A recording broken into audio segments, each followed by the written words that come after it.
السلام عليكم ورحمة الله وبركاته. الحمد لله وحده والصلاة والسلام على من لا نبي بعده أما بعد. সম্মানিত শ্ৰোতা মণ্ডলী, আজি আমাৰ বিষয়বস্তু হৈছে সঠিক ধৰ্মবিশ্বাস আৰু ইয়াৰ পৰিপন্থী বিষয়। সকলো ধৰণৰ প্ৰশংসা একমাত্ৰ আল্লাহৰ বাবে। দৰুদ আৰু সালাম বৰ্ষিত হোক আমাৰ সেই অন্তিম নবীৰ ওপৰত, যাৰ পিছত আন কোনো নবী অহাৰ সম্ভাৱনা নাই। যেহেতু সঠিক ধৰ্মবিশ্বাসেই হৈছে ইছলাম ধৰ্মৰ মূল উপাদান আৰু মিল্লাতে ইছলামিয়াৰ প্ৰধান ভিত্তি, সেয়ে ইয়াক আজিৰ আলোচ্য বিষয়ৰূপে গ্ৰহণ কৰাৰ সিদ্ধান্ত ল'লোঁ। কোৰাণ আৰু সহিহ হাদিছত বৰ্ণিত চৰিত্ৰী প্ৰমাণাদিৰ দ্বাৰা এই কথা সুস্পষ্টৰূপে পৰিজ্ঞাত যে যাৱতীয় কথা বতৰা আৰু কাৰ্যৱলী কেৱল তেতিয়াইহে আল্লাহ তাআলাৰ ওচৰত সঠিক বুলি স্বীকৃতি ও গৃহীত হয় যেতিয়া সেইটো বিশুদ্ধ আকিদা অৰ্থাৎ সঠিক ধৰ্মবিশ্বাসৰ আধাৰত সম্পাদিত কৰা হয়।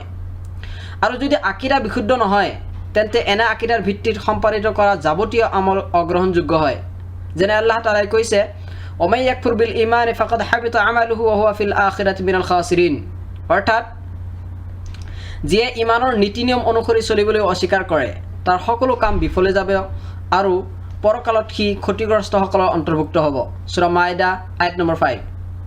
আল্লাহ তাআলাই আৰু কৈছে, ওয়ালাকাদ উহিয়া ইলাইকা ওয়া ইলাল লাযিনা মিন ক্বাবলিকা লাইন আশরাকতা লায়াহবাতান্না আমালুক ওয়া লাতাকুনান্না মিনাল খাছিৰিন, অৰ্থাৎ তোমাৰ প্ৰতি আৰু তোমাৰ পূৰ্বৱৰ্তী ৰাসূলসকলৰ প্ৰতি এই প্ৰত্যাদেশ প্ৰেৰণ কৰা হৈছে যে তুমি যদি আল্লাহৰ লগত আনক অংশীদাৰ কৰা তেনেহ'লে তোমাৰ সকলো কৰ্ম অথলে যাব আৰু তুমি ক্ষতিগ্ৰস্তসকলৰ অন্তৰ্ভুক্ত হ'বা। সূৰা জুমাৰ আয়াত নম্বৰ 65। এই অৰ্থৰ সপক্ষে কোৰাণ শৰীফত প্ৰচুৰ আয়াত সন্নিৱিষ্ট আছে। আল্লাহ তাআলাৰ অৱতীৰ্ণ সুস্পষ্ট কিতাপ আৰু তেওঁৰ প্ৰিয় ৰাসূল সাল্লাল্লাহু আলাইহি ওয়াসাল্লামৰ বৰ্ণিত হাদিছৰ দ্বাৰা প্ৰমাণিত বিশুদ্ধ আকিদাৰ সাৰাংশ হ'ল এনেধৰণৰ: আল্লাহ তাআলা তেওঁৰ ফেৰেশতাসকল, তেওঁৰ অৱতীৰ্ণ কৰা কিতাপসমূহৰ ওপৰত আৰু ৰাসূলসকলৰ ওপৰত, লগতে পৰকাল আৰু ভাগ্যৰ ভাল বেয়াৰ ওপৰত বিশ্বাস স্থাপন কৰা। এই 6টা বিষয়ে হৈছে সেই সঠিক ধৰ্মবিশ্বাসৰ মৌলিক বিষয়বস্তু বা নীতিমালা, যিবোৰ লৈ অৱতীৰ্ণ হ'ল আল্লাহৰ মহান গ্ৰন্থ আল কোৰআন আৰু প্ৰেৰিত হৈছে আল্লাহৰ প্ৰিয় দূত নবী মুহাম্মদ সাল্লাল্লাহু আলাইহি ওয়াসাল্লাম। এই মৌখিক নীতিমালাৰ এই শাখা প্ৰশাখা হ'ল অদৃশ্য বিষয়াদি আৰু আল্লাহ আৰু তেওঁৰ ৰাসূলে দিয়া যাৱতীয় সংবাদ, যিবোৰৰ প্ৰতি বিশ্বাস স্থাপন কৰা প্ৰত্যেকৰে বাবে অপৰিহাৰ্য। উক্ত 6টা নীতিমালাৰ সপক্ষে কোৰাণ আৰু সহিহ হাদিছত যথেষ্ট প্ৰমাণ আছে। তাৰে মাজত আল্লাহ তাআলাৰ নিম্নোক্ত বাণীসমূহ অন্যতম।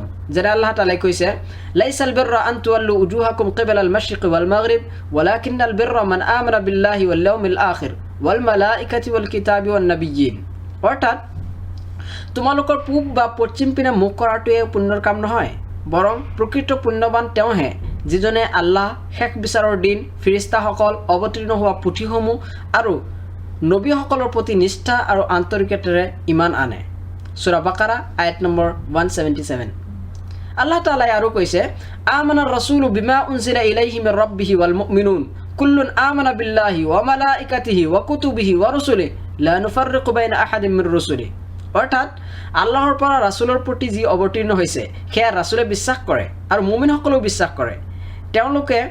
তেওঁলোক সকলোৱে আল্লাহৰ প্ৰতি, তেওঁৰ ফেৰেশতাসকল, তেওঁৰ পুথিসমূহ আৰু তেওঁৰ ৰাসূলসকলৰ বিশ্বাস কৰে আৰু মানে, আৰু তেওঁলোকে কয় আল্লাহৰ ৰাসূলসকলৰ মাজত আমি কোনো পাৰ্থক্য নকৰোঁ। সূৰা বাকাৰা আয়াত নম্বৰ 285। আল্লাহ তাআলাই আৰু কৈছে, ইয়া আইয়ুহাল্লাযীনা আমানু আমিনু বিল্লাহি ওয়া রাসূলিহি ওয়াল কিতাবিল্লাযী নাযালা আলা রাসূলিহি ওয়াল কিতাবিল্লাযী উনজিলা মিন ক্বাবল ওয়া মান ইয়াকফুর বিল্লাহি ওয়া মালাইকাতিহি ওয়া কুতুবিহি ওয়া রাসূলিহি ওয়াল ইয়াউমিল আখির ফাকাদ যাল্লা যালালান বাঈদা, অৰ্থাৎ সেই ইমানদাৰসকল, আল্লাহ আৰু তেওঁৰ ৰাসূলৰ প্ৰতি অৱতীৰ্ণ হোৱা পুথিসমূহৰ প্ৰতি বিশ্বাস স্থাপন কৰা আৰু যিবোৰ পুথি তোমালোকৰ পূৰ্বে অৱতীৰ্ণ কৰা হৈছিল সেইবোৰৰ প্ৰতি তুমি ঈমান আনা। যিজনে আল্লাহ, তেওঁৰ ফেৰেশতাসকল, তেওঁৰ পুথিসমূহ আৰু তেওঁৰ ৰাসূলসকলৰ প্ৰতি ঈমান আনিবলৈ অস্বীকাৰ কৰে আৰু পৰকালকো অবিশ্বাস কৰে, সেইজন বিপথে বহু দূৰলৈ আঁতৰি গ'ল। সূৰা নিছা আয়াত নম্বৰ 137। আল্লাহ তাআলাই আৰু কৈছে, আলাম তা'লাম আন্নাল্লাহা ইয়া'লামু মা ফিস সামাওয়াতি আলাম তা'লাম আন্নাল্লাহা ইয়া'লামু মা ফিস সামাই ওয়াল আরদ ইন্না যালিকা ফি কিতাব ইন্না যালিকা আলাল্লাহি ইয়াসির, অর্থাৎ তুমি নজানা নেকি আকাশ আৰু পৃথিৱীত যিবোৰ আছে সেই সকলোবোৰ আল্লাহে জানে সেই সকলোবোৰ এখন পুথিত লিপিবদ্ধ আছে নিশ্চয় আল্লাহৰ পক্ষে অতি সহজ সূৰা হজ আয়াত নম্বৰ 70 উপৰোক্ত নীতিমালাৰ সপক্ষে সহি হাদিছৰ সংখ্যা প্ৰচুৰ তাৰ মাজত সেই প্ৰসিদ্ধ সহি হাদিছটো বিশেষভাৱে উল্লেখযোগ্য যেটো ইমাম মুছলিম ৰাহিমাহুল্লাহ তেওঁৰ কিতাপ সহি মুছলিম শৰীফত হযৰতে উমৰ ৰাদিয়াল্লাহু তাআলা আনহুৰ পৰা বৰ্ণনা কৰিছে উক্ত হাদিছত আছে যে জিবৰিল আলাইহিস সালাতু ওয়াসসালাম যেতিয়া নবী সাল্লাল্লাহু আলাইহি সাল্লামক ইমান সম্পৰ্কে প্ৰশ্ন কৰিছিল তেতিয়া তেখেত সাল্লাল্লাহু আলাইহি সাল্লামে উত্তৰত কৈছিল ইমান হৈছে তুমি আল্লাহ তাআলাৰ প্ৰতি তেওঁৰ ফেৰেশতাসকলৰ প্ৰতি কিতাপসমূহৰ প্ৰতি আৰু ৰাসূলসকলৰ প্ৰতি লগতে পৰকালৰ প্ৰতি বিশ্বাস স্থাপন কৰা আৰু এই কথাত আস্থা ৰাখিবা যে ভাগ্যৰ মংগল অমংগল আল্লাহৰ তৰফৰ পৰা নিৰ্ধাৰিত উক্ত হাদিছটো ইমাম বুখাৰী ৰাহিমাহুল্লাহ আৰু ইমাম মুছলিম ৰাহিমাহুল্লাহ উভয়ে হযৰতে আবু হুৰাইৰা ৰাদিয়াল্লাহু তাআলা আনহুৰ পৰা বৰ্ণনা কৰিছে উল্লেখযোগ্য যে আল্লাহ তাআলা সম্পৰ্কে আৰু পৰকাল সংক্ৰান্ত যাৱতীয় অন্যান্য অদৃশ্য বিষয়াদি যাৰ প্ৰতি প্ৰত্যেক মুছলমানৰ আস্থাবান হোৱা একান্ত অপৰিহাৰ্য সেই সকলোবোৰ উক্ত ছয়টা নীতিমালাৰ শাখা প্ৰশাখা হিচাপে পৰিগণিত আহক আমি এতিয়া আলোচনা কৰিম সেই নীতিমালা সম্পৰ্কে প্ৰথম নীতিমালা হৈছে আল্লাহৰ প্ৰতি ঈমান আল্লাহৰ প্ৰতি ঈমান আনাৰ অৰ্থ হ'ল যে এই কথাৰ ওপৰত বিশ্বাস স্থাপন কৰা যে তেওঁই ইবাদতৰ একমাত্ৰ যোগ্য তেওঁৰ বাহিৰে আন কোনো সত্য উপাস্য নাই কিয়নো একমাত্ৰ তেওঁই বান্দাসকলৰ স্ৰষ্টা সিহঁতৰ প্ৰতি অনুগ্ৰহকাৰী আৰু সিহঁতৰ জীৱিকাৰ ব্যৱস্থাপক আৰু তেওঁই সিহঁতৰ প্ৰকাশ্য অপ্ৰকাশ্য যাৱতীয় বিষয় সম্পৰ্কে পূৰ্ণ অভিহিত আৰু তেওঁ তাৰ অনুগত বান্দাসকলক প্ৰতিফল দিয়াত আৰু অবাধ্য বান্দাসকলক শাস্তি প্ৰদান কৰাত সম্পূৰ্ণ সক্ষম আৰু তেওঁ মানৱ আৰু জিন জাতিক তেওঁৰ ইবাদতৰ বাবে সৃষ্টি কৰিছে আৰু সিহঁতৰ প্ৰতি উক্ত আস্থাটো বাস্তৱায়ন কৰিবলৈ নিৰ্দেশ দিছে যেনে আল্লাহ তাআলাই কৈছে ওমা খালাকতুল জিন্না ওয়াল ইনসা ইল্লা লিয়াবুদুন মা উরিদু মিনহুম মির রিজকিন ওয়া মা উরিদু আন ইউতঈমুন ইন্নাল্লাহা হুৱাৰ ৰাজ্জাকুল কুওয়াতিল মাতিন অৰ্থাৎ আমি জিন আৰু মানুহক কেৱল মাথোন মোৰহে উপাসনা কৰিবলৈ সৃষ্টি কৰিছো মই সিহঁতৰ পৰা জীৱিকা নিবিচাৰো আৰু মোৰ এইটো প্ৰয়োজন নাই যে সিহঁতে মোৰ বাবে আহাৰ যোগান ধৰক সূৰা জাৰিয়াত আয়াত নম্বৰ 56-57 আল্লাহ তাআলা আৰু কৈছে ইয়া আইয়ুহান নাসু উবুদু ৰাব্বাকুমুল্লাযী খালাকাকুম ওয়াল্লাযীনা মিন ক্বাবলিকুম লাআল্লাকুম তাত্তাকুন আল্লাযী জাআলা লাকুমুল আরদা ফিরাশা ওয়াস সামাআ বিনাআ ওয়া আনজালা মিনাস সামা'i মাআন فأخرج به من الثمرات رزقا لكم فلا تجعلوا لله أندادا وأنتم تعلمون অৰ্থাৎ হে মানৱ জাতি তোমালোকৰ প্ৰভুৰ উপাসনা কৰা যিজনে তোমালোকক আৰু তোমালোকৰ পূৰ্বৱৰ্তী সকলো মানুহকে সৃষ্টি কৰিছে যাতে তোমালোকে ৰক্ষা পাব পাৰা তেওঁই তোমালোকৰ বাবে পৃথিৱীখনক সজ্জা কৰি দিছে আকাশখনক চাল কৰি দিছে আৰু তাৰ পৰা পানী বৰখাইছে আৰু সেই পানীৰে নানাবিধ ফলমূল উৎপাদন কৰিছে তোমালোকৰ বাবে খাদ্যৰ যোগান ধৰিছে এই কথাবিলাক যিহেতু তোমালোকে নিশ্চিতভাৱে জানা গতিকে তোমালোকে আন কাকো আল্লাহৰ সমকক্ষ বুলি মানি নলবা সূৰা বাকাৰা আয়াত নম্বৰ 21-22 এই সত্যক স্পষ্ট কৰি দাঙি দিয়াৰ বাবে আৰু ইয়াৰ প্ৰতি আহ্বান কৰি ইয়াৰ পৰিপন্থী বিষয়ৰ পৰা সতৰ্ক কৰাৰ উদ্দেশ্যে আল্লাহ তাআলাই যুগে যুগে বহু নবী আৰু ৰাসূল প্ৰেৰণ কৰিছে আৰু কিতাপসমূহ অৱতীৰ্ণ কৰিছে যেনে আল্লাহ তাআলাই কৈছে ওয়ালাকাদ বাআথনা ফি কুল্লি উম্মাতিন ৰাসূলান আন ইবুদুল্লাহ ওয়াজতানিবুত তাগুত অৰ্থাৎ নিশ্চয় আমি প্ৰত্যেক জাতিলৈ একোজন কৰি ৰাসূল পঠাইছিলোঁ আৰু তেওঁলোকৰ জৰিয়তে আমি সকলোকে সতৰ্ক কৰি দিছিলোঁ যে আল্লাহৰ উপাসনা কৰা আৰু তাগুতক পৰিহাৰ কৰা সূৰা নাহল আয়াত নম্বৰ 36 আল্লাহ তাআলা আৰু কৈছে وما أرسلنا من قبلك من رسول إلا نوحي إليه أنه لا إله إلا أنا فاعبدون অৰ্থাৎ তোমাৰ পূৰ্বে আমি যিসকল ৰাসূল পঠাইছিলোঁ তেওঁলোককো একে প্ৰত্যাদেশ দিছিলোঁ যে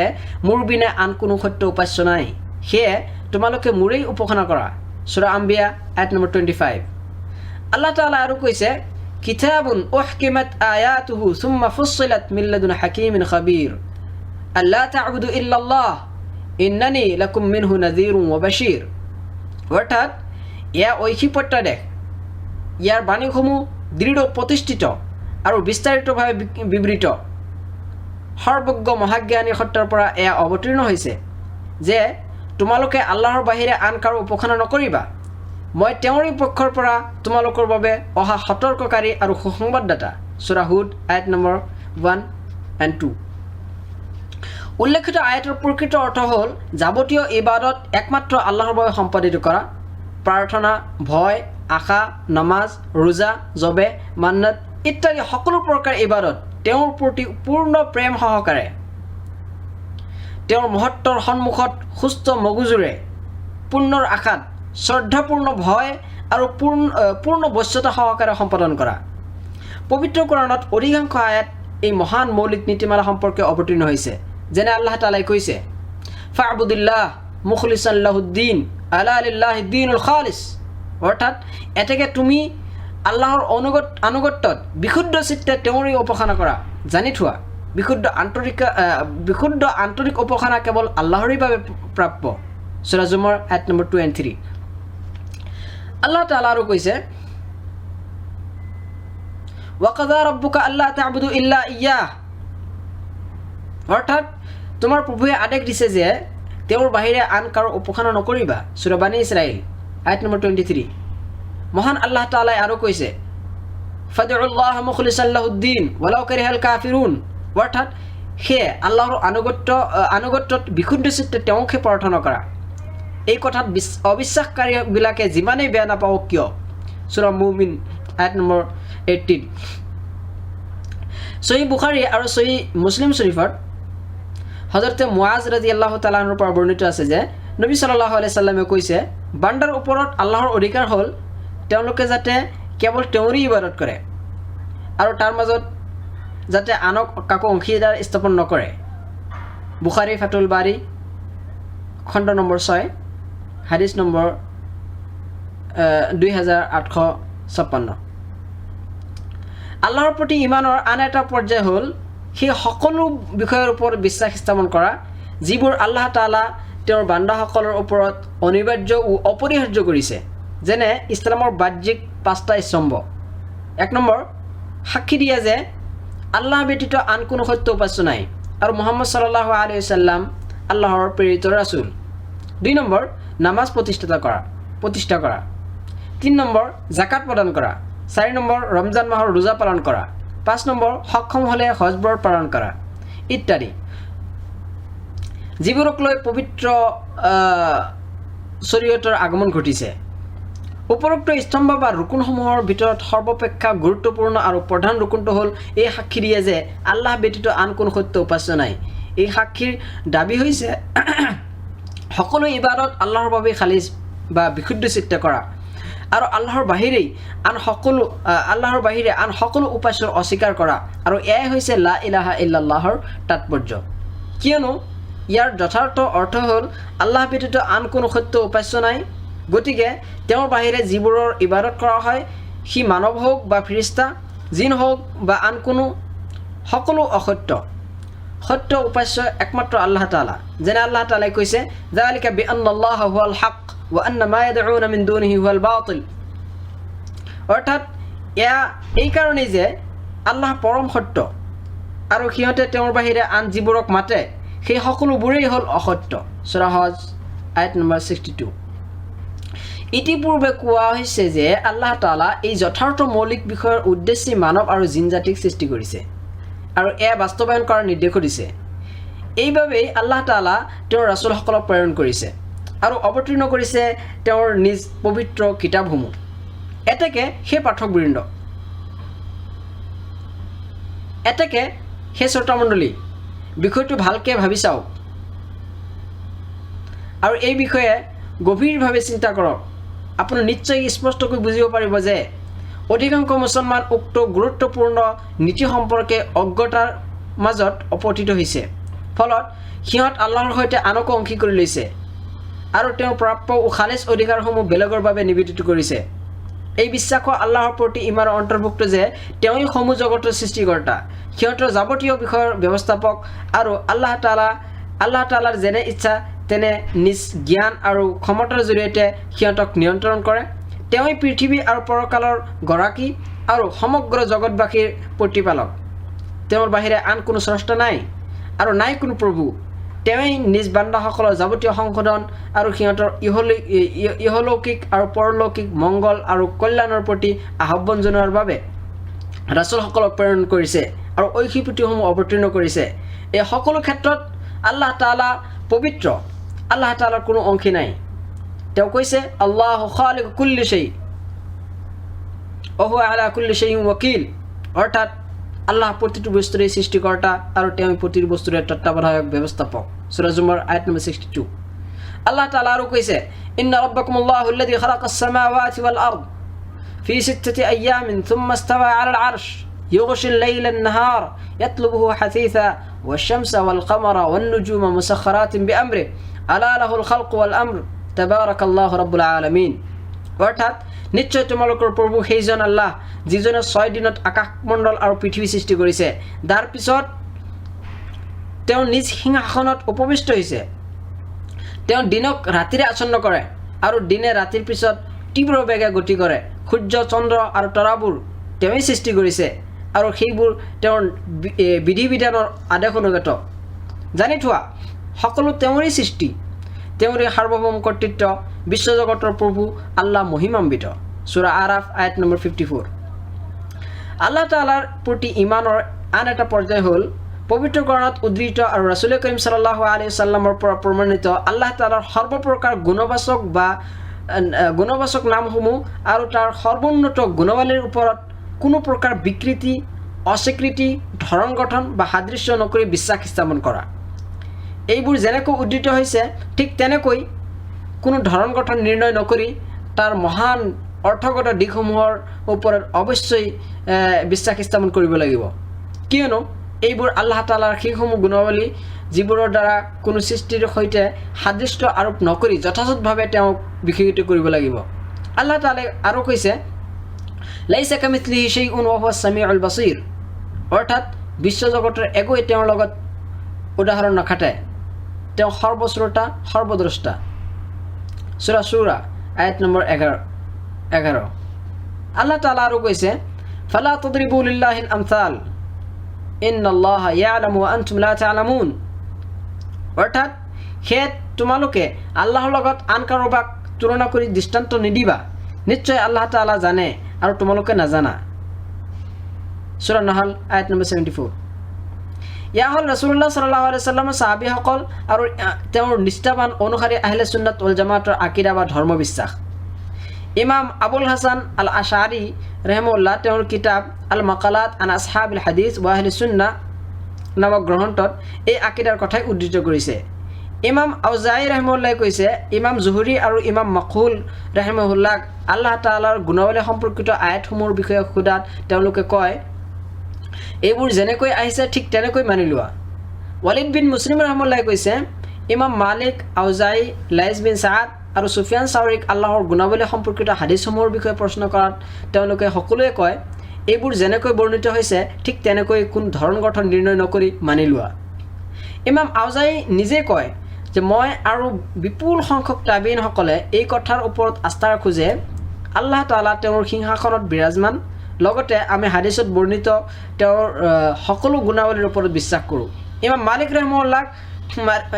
ৰাহিমাহুল্লাহৰ শিক্ষক ৰাবিয়া বিন আব্দুৰ ৰহমানক আল ইস্তিৱা সম্পৰ্কে অৰ্থাৎ আল্লাহ তেওঁৰ সিংহাসনত বিৰাজমান এই সম্পৰ্কে প্ৰশ্ন কৰাত তেওঁ কয় যে আল্লাহ তাআলা তেওঁৰ সিংহাসনত বিৰাজমান হোৱাটো নজনা কথা নহয়, কিন্তু ইয়াৰ বাস্তৱ ধৰণটো আমাৰ বোধগম্য নহয়।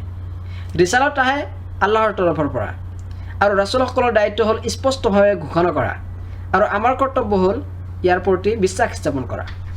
ইমাম মালিক ৰাহিমাহুল্লাহ আল ইস্তাৱা সম্পৰ্কে কৈছে আল ইস্তাৱা মালুমুন ওয়াল কাইফু মাজহুলুন ওয়াল ঈমানু বিহি ওয়াজিব ওয়াস সুআলু আনহু বিদআ, অৰ্থাৎ আল্লাহ তাআলা যে সমাসীন ইয়া পৰিজ্ঞাত, কিন্তু ইয়াৰ বাস্তৱ ধৰণ অজ্ঞাত, ইয়াৰ ওপৰত বিশ্বাস স্থাপন কৰা একান্ত অপৰিহাৰ্য আৰু এই সম্পৰ্কে প্ৰশ্ন কৰা বিদাত। তাৰপিছত তেওঁ প্ৰশ্নকাৰীক সম্বোধন কৰি কয় মোৰ দৃষ্টিত তুমি এজন বেয়া মানুহ, এই বুলি তাক বৈঠকৰ পৰা বহিষ্কাৰ কৰাৰ নিৰ্দেশ দিয়ে। উম্মুল মুমিনিন হযৰতে উম্মে সালমা ৰাদিয়াল্লাহু তাআলা আনহাৰ পৰা এই একেই অৰ্থৰ হাদিছ বৰ্ণিত আছে যে ইমাম আব্দুল্লাহ বিন মুবাৰক ৰাহিমাহুল্লাহ কৈছে আমি জানো আমাৰ প্ৰভু পবিত্ৰ, তেওঁ নিজ সৃষ্টিৰ পৰা আঁতৰত আকাশৰ ওপৰত নিজ সিংহাসনৰ ওপৰত বিৰাজমান হৈ আছে। উপৰোক্ত বিষয়ত ইমামসকলৰ প্ৰচুৰ উক্তি পোৱা যায়। এই সংক্ষিপ্ত আলোচনাত ইয়াৰ বৰ্ণনা দিয়াটো সম্ভৱ নহয়। যদি কোনোবাই সবিশেষ জানিব বিচাৰে তেন্তে উলামায়ে আহলে সুন্নাত ওয়াল জামাতে লিখা উক্ত বিষয়ৰ ওপৰত বিভিন্ন গ্ৰন্থাৱলী পৰ্যালোচনা কৰিব পাৰে।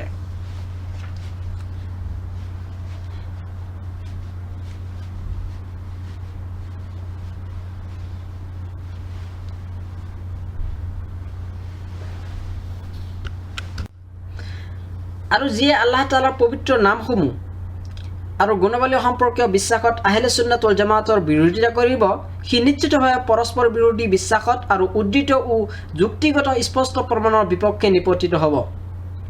আহলে সুন্নাত ওয়াল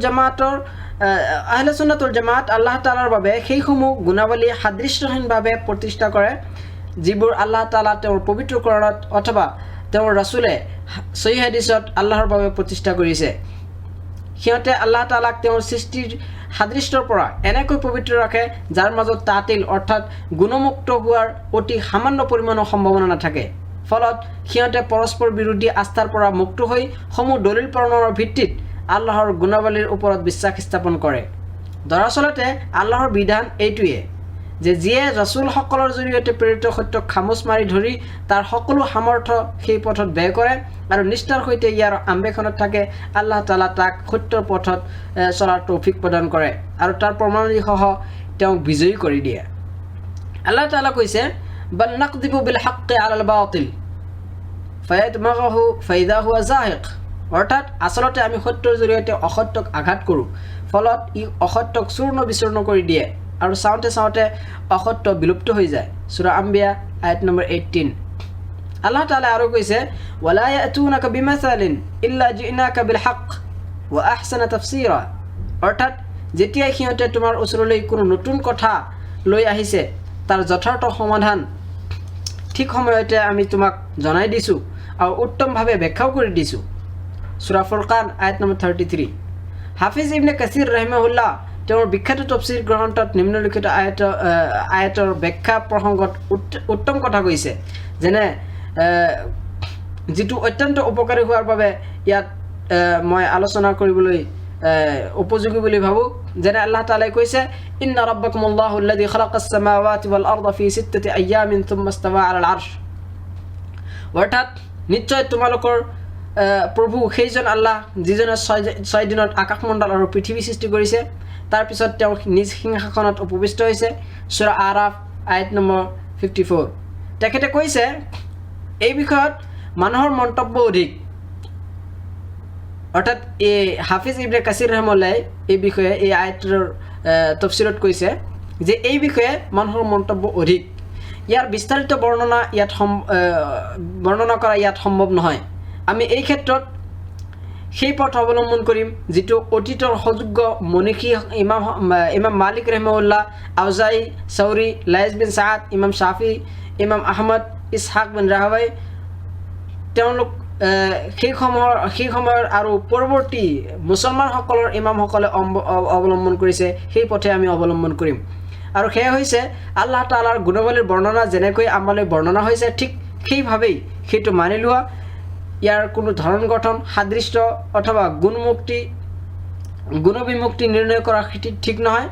যিসকল লোকে আল্লাহৰ লগত তেওঁৰ সৃষ্টিৰ সাদৃশ্য প্ৰদান কৰে সিহঁতৰ মগজুত প্ৰথমে আল্লাহৰ গুণাৱলী সম্পৰ্কে যিটো কল্পনাৰ সৃষ্টি হয় সেইটোৰ পৰা আল্লাহ তাআলা সম্পূৰ্ণৰূপে মুক্ত, কিয়নো কোনো ক্ষেত্ৰতেই কোনো সৃষ্টি আল্লাহৰ সদৃশ্য হ'ব নোৱাৰে।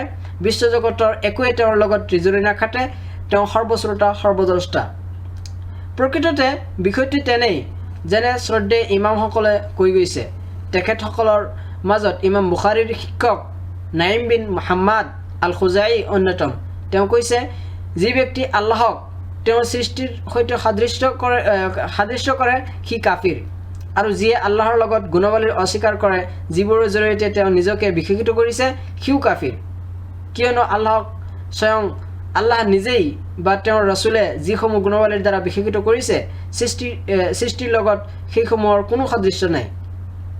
এতেকে যি ব্যক্তি আল্লাহ তাআলাৰ বাবে কোৰআন শৰীফৰ স্পষ্ট আয়াত আৰু সহিহ হাদিছসমূহত বৰ্ণিত গুণাৱলী এনেকৈ প্ৰতিষ্ঠা কৰে যেনেকৈ আল্লাহ তাআলাৰ মহত্বৰ সৈতে প্ৰযোজ্য আৰু তেওঁক যাৱতীয় অপূৰ্ণতা, খুঁত আৰু দুখ ত্ৰুটিৰ বিচ্যুতিৰ পৰা পাক পবিত্ৰ ৰাখে, সিয়েই সেই ব্যক্তি যিজনে হৃদায়তৰ পথ সঠিকভাৱে অনুসৰণ কৰি চলে। এতিয়া হওক আমি দ্বিতীয় নীতিমালা সম্পৰ্কে আলোচনা কৰিম, সেইটো হৈছে ফিৰিষ্টাসকলৰ প্ৰতি ইমান। ফিৰিষ্টাসকলৰ প্ৰতি সংক্ষিপ্ত আৰু বিস্তাৰিতভাৱে বিশ্বাস স্থাপন কৰিব লাগিব। এজন মুছলমান সংক্ষিপ্তভাৱে এইটো বিশ্বাস স্থাপন কৰিব যে আল্লাহ তাআলাৰ বিপুল সংখ্যক ফিৰিষ্টা আছে, সিহঁতক তেওঁ নিজ আনুগত্যৰ বাবে সৃষ্টি কৰিছে। সিহঁতৰ বৰ্ণনা দি তেওঁ কৈছে যে সিহঁত আল্লাহৰ আগ ধৰি নামাতে, বৰং সিহঁত সদায় তেওঁৰ আদেশ অনুসাৰে নিজ নিজ দায়িত্ব পালন কৰে। যেনে আল্লাহ তাআলাই কৈছে, ইবাদুম মুকৰামুন লা ইয়াসবিকুনাহু বিল কওল ওয়া হুম বিআমৰিহি ইয়ামালুন ইয়ালামু মা বাইনা আইদিহিম ওয়া মা খালফাহুম ওয়া লা ইয়াশফাউনা ইল্লা লিমান ইরতাদা ওয়া হুম মিন খাশিয়াতিহি মুশফিকুন। অৰ্থাৎ তেওঁলোক আল্লাহৰ মৰ্যাদাবান ডাক মাতোনহে। আল্লাহে কোৱাৰ আগতে তেওঁলোকে আগ ধৰি নামাতে, কেৱল তেওঁৰ আদেশ অনুযায়ীহে কাম কৰে। তেওঁলোকৰ আগত কি আছে সেয়া তেওঁ জানে, আৰু তেওঁলোকৰ আগচৰে কি আছে সেয়াও তেওঁ জানে। তেওঁলোকে কাৰো পক্ষে ওকালতি নকৰে, কাৰণ কৰে মাথোন তেওঁলোকৰ বাবেহে যিসকলৰ পক্ষে ওকালতি কৰিবলৈ স্বয়ং আল্লাহে সন্মতি দিয়ে, আৰু যিসকল তেওঁৰ ভয়ত ভীতি সন্তুষ্ট হৈ থাকে। সূৰা আম্বিয়া আয়াত নম্বৰ 26-28। আল্লাহৰ ফিৰিষ্টাসকল বিভিন্ন প্ৰকাৰ দায়িত্বত নিয়োজিত। তাৰ ভিতৰত এদল তেওঁৰ আৰচ অৰ্থাৎ সিংহাসন উত্তোলন কাৰ্যত নিয়োজিত, আন এদল জান্নাত জাহান্নামৰ তত্ত্বাৱধানত, আৰু এদল মানুহৰ আমলনামা সংৰক্ষণৰ দায়িত্বত নিয়োজিত।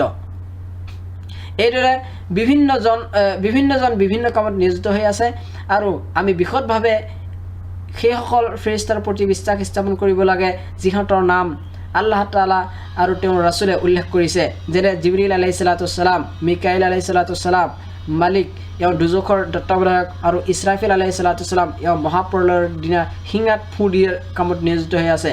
একাধিক সহিহ হাদিছত তেওঁৰ কথা উল্লেখ কৰা হৈছে। হযৰত আয়েশা ৰাদিয়াল্লাহু তাআলাৰ পৰা বৰ্ণিত এটা হাদিছত কোৱা হৈছে যে নবী কৰীম সাল্লাল্লাহু আলাইহি সাল্লামে কৈছে, ফিৰিষ্টাসকল নূৰৰ সৃষ্টি, জিনসকল বিশুদ্ধ জুইৰ সৃষ্টি, আৰু আদমক যিহেৰে সৃষ্টি কৰিছে সেইটো আল্লাহ তাআলা তোমালোকৰ বাবে বৰ্ণনা কৰি দিছে। উক্ত হাদিছটো ইমাম মুছলিম ৰাহিমাহুল্লাহ বৰাতসহ তেওঁৰ নিজ গ্ৰন্থত বৰ্ণনা কৰিছে। তৃতীয় নীতিমালা, ঐশী পুথিসমূহৰ প্ৰতি ইমান। এইদৰে আল্লাহ তাআলাৰ কিতাপসমূহৰ প্ৰতি ইমানৰ ক্ষেত্ৰত সংক্ষিপ্তভাৱে এইটো বিশ্বাস স্থাপন কৰিব লাগিব যে আল্লাহ তাআলা তেওঁৰ সত্যতা ঘোষণা কৰাৰ উদ্দেশ্যে আৰু ইয়াৰ প্ৰতি মানুহক আহ্বান জনোৱাৰ বাবে তেওঁৰ নবী আৰু ৰাছুলসকলৰ ওপৰত বহুসংখ্যক কিতাপ অৱতীৰ্ণ কৰিছে। যেনে আল্লাহ তাআলাই কৈছে, লাকাদ আৰসালনা ৰুসুলানা বিল বাইয়িনাত ওয়া আনজালনা মাআহুমুল কিতাব ওয়াল মিজান লিয়াকুমান নাসু বিল কিস্ত। অৰ্থাৎ আমি আমাৰ ৰাছুলসকলক সুস্পষ্ট নিদৰ্শনৰ সৈতে পঠাইছোঁ, আৰু তেওঁলোকৰ লগত পুথি আৰু ন্যায় নীতিৰ মানদণ্ড প্ৰেৰণ কৰিছোঁ, যাতে মানুহে ন্যায় নিষ্ঠাৰ ওপৰত প্ৰতিষ্ঠিত থাকিব পাৰে। সূৰা হাদীদ আয়াত নম্বৰ 25। আল্লাহ তাআলাই আৰু কৈছে, কানান নাসু উম্মাতান ওয়াহিদা ফাবাআতাল্লাহুন নাবিয়্যিনা মুবাশশিৰিনা ওয়া মুনযিৰিন ওয়া আনজালা মাআহুমুল কিতাবা বিল হক লিয়াহকুমা বাইনান নাসি ফীমা ইখতালাফু ফীহ। অৰ্থাৎ আদিতে সমগ্ৰ মানৱ জাতি একেই পন্থাৰ অনুসাৰে আছিল, পাছত এই অৱস্থাৰ অৱসান ঘটিল আৰু পৰস্পৰৰ মাজত মতভেদৰ সৃষ্টি হ'ল। তেতিয়া আল্লাহ তাআলাই সুসংবাদদাতা আৰু সতৰ্কাৰী হিচাপে নবীসকলক প্ৰেৰণ কৰিলে আৰু তেওঁলোকৰ লগত কিতাপ অৱতীৰ্ণ কৰিলে, যাতে তাৰ জৰিয়তে প্ৰকৃত সত্য সম্পৰ্কে মানুহৰ মাজত যি মতভেদৰ সৃষ্টি হৈছে তাক তেওঁলোকে মীমাংসা কৰিব পাৰে। সূৰা বাকাৰা আয়াত নম্বৰ 213। আৰু বিশদভাৱে আমি সেইসমূহ কিতাপৰ প্ৰতি বিশ্বাস স্থাপন কৰিম যিবোৰৰ নাম আল্লাহ তাআলা বিশেষভাৱে উল্লেখ কৰিছে, যেনে তৌৰাত, ইঞ্জিল, জবুৰ আৰু কোৰাণ। এইবোৰৰ মাজত কোৰাণেই সৰ্বোত্তম আৰু সৰ্বশেষ কিতাপ, যিয়ে পূৰ্বৱৰ্তী সমূহ কিতাপৰ সংৰক্ষক আৰু সত্যায়নকাৰী। সকলো উম্মত ইয়াৰেই অনুসৰণ কৰিব লাগিব, আৰু ৰাছুলুল্লাহ সাল্লাল্লাহু আলাইহি সাল্লামৰ পৰা বৰ্ণিত সহিহ হাদিছসহ ইয়াৰেই আদেশ মানিব লাগিব, কিয়নো আল্লাহ তাআলা তেওঁৰ নবী মুহাম্মদ সাল্লাল্লাহু আলাইহি ওয়াসাল্লামক সমগ্ৰ জিন জাতি আৰু মানৱ জাতিৰ প্ৰতি ৰাছুল হিচাপে প্ৰেৰণ কৰিছে, আৰু তেওঁৰ প্ৰতি এই মহান কিতাপ অৰ্থাৎ কোৰাণ মাজিদ অৱতীৰ্ণ কৰিছে, যাতে তেওঁ ইয়াৰ জৰিয়তে মানুহৰ মাজত ন্যায় বিচাৰ কৰিব পাৰে। আৰু আল্লাহ তাআলা এই কোৰাণক সিহঁতৰ অন্তৰত থকা যাৱতীয় বেধিৰ প্ৰতিকাৰ, সিহঁতৰ প্ৰতিটো বিষয়ৰ স্পষ্ট প্ৰত্যুত্তৰ আৰু মুমিনসকলৰ বাবে হিদায়ত আৰু ৰহমত স্বৰূপে অৱতীৰ্ণ কৰিছে। আল্লাহ তাআলাই কৈছে, ওয়াহাদা কিতাবুন আনজালনাহু মুবাৰাক ফাত্তাবিউহু লাআল্লাকুম তুৰহামুন। অৰ্থাৎ আমিয়েই এই পুথি অৱতীৰ্ণ কৰিছোঁ আৰু ই এখন মহা কল্যাণকৰ পুথি। এইখনক অনুসৰণ কৰি চলা, আল্লাহক ভয় কৰা, সম্ভৱ তোমালোকৰ ওপৰত আল্লাহে দয়া কৰিব। সূৰা আনাম আয়াত নম্বৰ 155। আল্লাহ তাআলা আৰু কৈছে, ওয়ানাজ্জালনা আলাইকাল কিতাবা তিবয়ানাল লিকুল্লি শাই ওয়ানাজ্জালনা আলাইকাল কিতাবা তিবয়ানাল লিকুল্লি শাই ওয়া হুদান ওয়া রাহমাতান ওয়া বুশরা লিল মুসলিমিন। অৰ্থাৎ আমি তোমাৰ প্ৰতি এই পুথি অৱতীৰ্ণ কৰিছোঁ যিখনে প্ৰতিটো বিষয় স্পষ্টকৈ বিশদভাৱে বৰ্ণনা কৰে আৰু যিখন মুছলমানসকলৰ বাবে পথ প্ৰদৰ্শক, দয়া আৰু সুসংবাদ স্বৰূপ। সূৰা নাহল আয়াত নম্বৰ 89। আল্লাহ তাআলা আৰু কৈছে, কুল ইয়া আইয়ুহান নাস ইন্নী ৰাসূলুল্লাহি ইলাইকুম জামিআ আল্লাযী লাহু মুলকুস সামাওয়াতি ওয়াল আরদ লা ইলাহা ইল্লা হুয়া ইহয়ী ওয়া ইউমীত فآمنوا بالله ورسوله النبي الأمي الذي يؤمن بالله وكلمته واتبعوه لعلكم تهتدون। অৰ্থাৎ হে মানৱ, মই তোমালোক সকলোৰে বাবে আল্লাহৰ প্ৰেৰিত ৰাসূল। তেওঁ আকাশমণ্ডল আৰু পৃথিৱীৰ সাৰ্বভৌম অধিকাৰী। তেওঁৰ বাহিৰে আন কোনো উপাস্য নাই। তেওঁই জীৱনদাতা আৰু তেওঁই মৃত্যু প্ৰদান কৰে। সেয়ে তোমালোকে বিশ্বাস স্থাপন কৰা আল্লাহৰ প্ৰতি আৰু তেওঁৰ নিৰক্ষৰ নবীৰ প্ৰতি, যিজনে আল্লাহ আৰু তেওঁৰ বাণীৰ প্ৰতি বিশ্বাস স্থাপন কৰে, আৰু তোমালোকে তেওঁক অনুসৰণ কৰা, সম্ভৱতঃ সুপথ লাভ কৰিবা। সূৰা আৰাফ আয়াত নম্বৰ 158। এই অৰ্থত বিপুল সংখ্যক আয়াত কোৰাণ মাজিদত অৱতীৰ্ণ হৈছে। এতিয়া হওক আমি আলোচনা কৰোঁ চতুৰ্থ নীতিমালা, ৰাছুলসকলৰ প্ৰতি ইমান। আল্লাহৰ প্ৰেৰিত ৰাছুলসকলৰ প্ৰতি সংক্ষিপ্ত আৰু বিস্তাৰিত ইমান আনিব লাগিব। সেয়ে আমি বিশ্বাস কৰোঁ যে আল্লাহ তাআলা তেওঁৰ নিজ বান্দাসকলৰ প্ৰতি সিহঁতৰ মাজৰ পৰা বহু সংখ্যক ৰাছুল, সুসংবাদদাতা, ভীতি প্ৰদৰ্শনকাৰী আৰু সত্যৰ পিনে আহ্বায়ক ৰূপে প্ৰেৰণ কৰিছে। যি ব্যক্তি তেওঁলোকৰ কথা মানি লৈছে সি সফল, আৰু যিয়ে বিৰোধিতা কৰিছে সি হতাশা আৰু অনুশোচনাৰ শিকাৰ হৈছে। ৰাছুলসকলৰ মাজত সৰ্বশ্ৰেষ্ঠ আৰু সৰ্বশেষ নবী আমাৰ প্ৰিয় নবী মুহাম্মদ সাল্লাল্লাহু আলাইহি ওয়াসাল্লাম। আল্লাহ তাআলাই কৈছে, ওয়ালাকাদ বাআথনা ফি কুল্লি উম্মাতিন ৰাছুলা আন ইবুদুল্লাহা ওয়াজতানিবুত তাগুত। অৰ্থাৎ নিশ্চয় আমি প্ৰত্যেক জাতিলৈ একোজনকৈ ৰাছুল পঠিয়াইছিলোঁ আৰু তেওঁলোকৰ জৰিয়তে আমি সকলোকে সতৰ্ক কৰি দিছিলোঁ যে আল্লাহৰ উপাসনা কৰা, তাগুতক পৰিহাৰ কৰা। সূৰা নাহল আয়াত নম্বৰ 36। আল্লাহ তাআলা আৰু কৈছে, ৰুসুলাম মুবাশশিৰিন ওয়া মুনদিৰিন লিআল্লা ইয়াকুনা লিন-নাসি আলাল্লাহি হুজ্জাতান বা'দাৰ ৰুসুল। অৰ্থাৎ ৰাছুলসকলক সুসংবাদদাতা আৰু সাৱধানবাণী শুনাওঁত ৰূপে প্ৰেৰণ কৰিছিলোঁ, যাতে তেওঁলোকক পঠোৱাৰ পিছত আল্লাহৰ বিপক্ষে মানুহৰ কোনো যুক্তি নাথাকে। সূৰা নিসা আয়াত নম্বৰ 165। আল্লাহ তাআলা আৰু কৈছে, মা কানা মুহাম্মাদুন আবা আহাদিম মিৰ ৰিজালিকুম ওয়ালাকিন ৰাসূলুল্লাহি ওয়া খাতামান নাবিয়্যিন। অৰ্থাৎ মুহাম্মদ সাল্লাল্লাহু আলাইহি ওয়াসাল্লাম তোমালোকৰ কোনো পুৰুষৰে পিতৃ নহয়, তেওঁ হ'ল আল্লাহৰ ৰাছুল আৰু সৰ্বশেষ নবী। সূৰা আহজাব আয়াত নম্বৰ 80। গোটেই নবী ৰাছুলসকলৰ মাজত যিহঁতৰ নাম আল্লাহ তাআলা নিজে উল্লেখ কৰিছে অথবা নবী সাল্লাল্লাহু আলাইহি ওয়াসাল্লামে হাদিছত বৰ্ণনা দিছে, সেইসকলৰ প্ৰতি আমি বিশদভাৱে বিশ্বাস স্থাপন কৰোঁ, যেনে হযৰত নূহ আলাইহিছ সালাতু ওয়াসসালাম, হুদ, সালেহ, ইব্ৰাহিম, মুছা, ঈসা আৰু আন নবী আৰু ৰাছুলসকল। আল্লাহ তেওঁলোকৰ ওপৰত আৰু তেওঁলোকৰ পৰিয়ালবৰ্গ আৰু অনুসাৰীসকলৰ ওপৰত কৰোণা ও শান্তি বৰ্ষণ কৰক, আমিন। এতিয়া আহক আমি আলোচনা কৰিম পঞ্চম নীতিমালা, আখিৰাত বা পৰকালৰ প্ৰতি ইমান।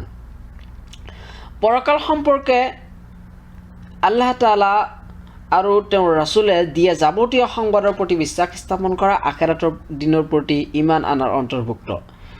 মৃত্যুৰ পিছত যি সংঘটিত হ'ব যেনে কবৰৰ পৰীক্ষা আৰু ইয়াৰ শাস্তি অনুগ্ৰহ মহাপ্ৰলয়ৰ ভয়াৱহতা প্ৰচণ্ডতা ফুলচিৰাত মিজান হিচাপ নিকাচ আৰু প্ৰতিফল প্ৰদান মানুহৰ মাজত সিহঁতৰ আমলনামা বিতৰণ তেতিয়া কিছুমানে আমলনামা সোঁহাতে গ্ৰহণ কৰিব পক্ষান্তৰে কিছুমানে আকৌ বাওঁহাতে গ্ৰহণ কৰিব বা পিছমুৱা হৈ গ্ৰহণ কৰিব ইত্যাদি ইত্যাদি যাৱতীয় বস্তুৰ ওপৰত ইমান আনা ইয়াৰ অন্তৰ্ভুক্ত আমাৰ প্ৰিয় নবী হযৰত মুহাম্মদ সাল্লাল্লাহু আলাইহি ওয়াসাল্লামৰ বাবে নিৰ্ধাৰিত হাউজে কাউচাৰ জান্নাত জাহান্নাম মুমিন বান্দাসকলৰ প্ৰভুৰ দৰ্শন আৰু সিহঁতৰ লগত কথোপকথন সহ যিবোৰ কোৰাণ আৰু সহিহ হাদিছত উল্লেখ আছে তাৰ প্ৰতি বিশ্বাস স্থাপন কৰাটো এই ইমানৰ অন্তৰ্ভুক্ত এতেকে উপৰোক্ত সকলো বিষয়ৰ ওপৰত আল্লাহ আৰু তেওঁৰ ৰাসূল সাল্লাল্লাহু আলাইহি ওয়াসাল্লামৰ নিৰ্দেশিত পন্থা অনুসৰি বিশ্বাস স্থাপন কৰা আমাৰ ওপৰত ৱাজিব এতিয়া আমি আলোচনা কৰিম ষষ্ঠ নীতিমালা ভাগ্যৰ প্ৰতি ইমান ভাগ্যৰ প্ৰতি ইমান বুলিলে নিম্নোক্ত চাৰিটা বিষয়ৰ ওপৰত বিশ্বাস স্থাপন কৰা বুজায় যেনে প্ৰথমতে হৈছে এই বিশ্বাস স্থাপন কৰা যে অতীতত যি হৈছে আৰু বৰ্তমান যি হৈ আছে আৰু ভৱিষ্যতত যি হ'ব এই সকলোবোৰ আল্লাহ তাআলা জানে তেওঁৰ বান্দাসকলৰ যাৱতীয় অৱস্থা সম্পৰ্কে অৱহিত সিহঁতৰ আহাৰ সিহঁতৰ মৃত্যু সিহঁতৰ দৈনন্দিন কাৰ্যৱলী সহ অন্যান্য সকলো বিষয় সম্পৰ্কে তেওঁ সম্যক অৱগত একোৱে তেওঁৰ আগোচৰ নহয় তেওঁ পবিত্ৰ আৰু মহান এই বিষয়ে আল্লাহ তাআলা কৈছে ইন্নাল্লাহা বিকুল্লি শাইইন আলিম অৰ্থাৎ নিশ্চয় আল্লাহ তাআলা প্ৰত্যেক বস্তু সম্পৰ্কে সৰ্বাধিক জ্ঞাত সূৰা আনকাবুত আয়াত নম্বৰ 62 মহামহিম আল্লাহ তাআলা কৈছে লিতা'লামু আন্নাল্লাহা আলা কুল্লি শাইইন কাদিৰ ওয়া আন্নাল্লাহা কাদ আহাতা বিকুল্লি শাইইন ইলমা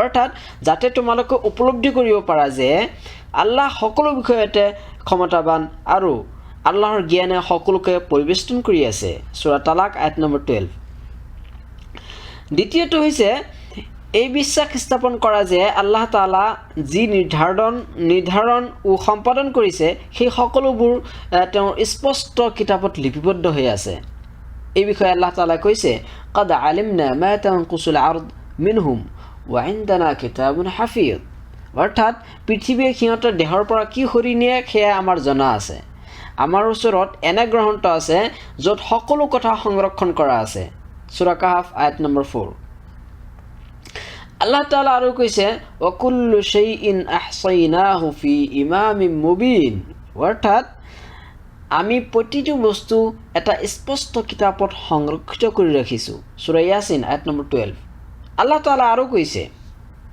আলাম তা'লাম আন্নাল্লাহা ইয়া'লামু মা ফিস সামাওয়াতি ওয়াল আরদ ইন্না যালিকা ফি কিতাব ইন্না যালিকা আলাল্লাহি ইয়াসির অৰ্থাৎ তুমি নজানা নেকি যে আকাশ আৰু পৃথিৱীত যিবোৰ আছে সেইবোৰ আল্লাহে জানে এই সকলোবোৰ এখন পুথিত লিপিবদ্ধ হৈ আছে নিশ্চয় আল্লাহৰ পক্ষে অতি সহজ সূৰা হজ আয়াত নম্বৰ 70 তৃতীয় আল্লাহ তাআলাৰ কাৰ্যকৰী ইচ্ছাৰ প্ৰতি বিশ্বাস স্থাপন কৰা তেওঁ যেটো ইচ্ছা কৰে সেইটো হয় আৰু যেটো ইচ্ছা নকৰে সেইটো নহয় এই বিষয়ে আল্লাহ তাআলা কৈছে ইন্নাল্লাহা ইয়াফআলু মা ইয়াশা অৰ্থাৎ নিশ্চয় আল্লাহ যি ইচ্ছা কৰে তাকেই কৰে সূৰা হজ আয়াত নম্বৰ 18 আল্লাহ তাআলা আৰু কৈছে ইন্নামা আমৰুহু ইযা আৰাদা শাইআন আন ইয়াকুলা লাহু কুন ফায়াকুন অৰ্থাৎ তেওঁ যেতিয়া কিবা কৰিবলৈ ইচ্ছা কৰে তেতিয়া তেওঁ মাথোন আদেশ দি কয় হ আৰু সেয়া হৈ যায়